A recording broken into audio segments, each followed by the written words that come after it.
Hi folks, Dr. D. Welcome to week 7. We're on the home stretch, folks, so just keep pushing a little bit longer.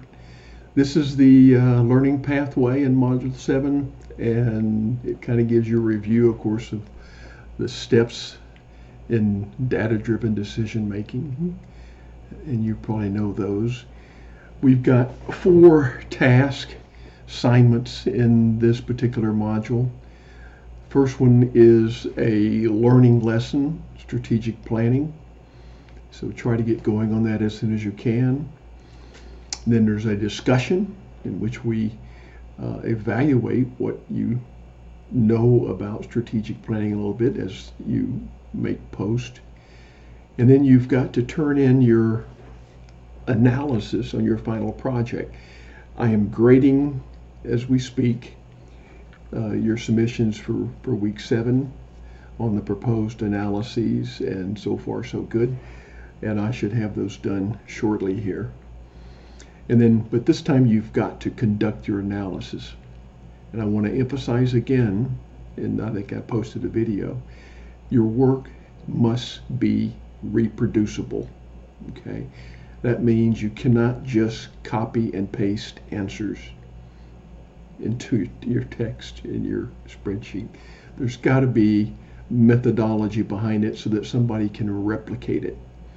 And that means that there must be formulas, there must be functions, there must be links to the place where people can find that information if it's going to be reproducible. If it's not reproducible, then I'm not going to give you credit. Okay? You cannot just copy paste answers. Hope that's understood. And it's what you need to do in the business world. And then we've got learning materials. Let me jump over here to this final project, phase 3. And again, I know I'm hammering on reproducible, but it's really critical when you get out into the business world.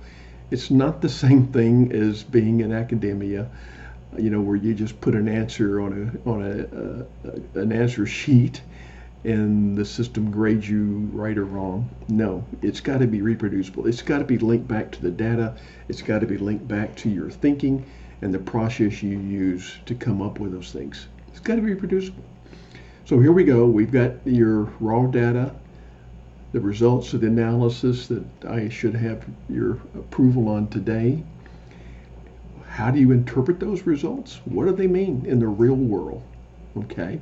We're going to check to see if they're statistically significant, but you've got to answer that so what question.